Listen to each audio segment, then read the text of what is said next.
muốn cao một cái trong cái con đã đấy thêm cái squat rồi បាទជំរាបសួរពុកម៉ែបងប្អូនបាទថ្ងៃនេះថ្ងៃទី25បាទ25ខែ4ឆ្នាំ2025បាទពេលនេះខ្ញុំកំពុងតែនៅតាមវាលស្រែ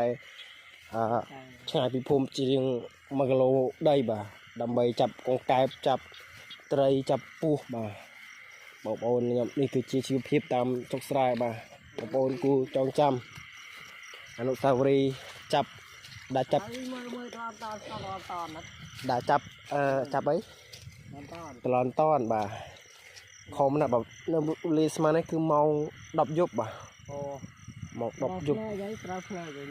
ម៉ោង10យប់បាទត្រៀមបាទជីវិតអ្នកស្រុកស្រែគឺតែប៉ុណ្្នឹងចាប់តឡនតនបាទនេះបងប្អូនឃើញឃើញដែរបងប្អូនឃើញដែរចាំមើលស្រាក់ណៃយកមួយវិញផុចចាប់ចាំងអូនតាក់មកផុច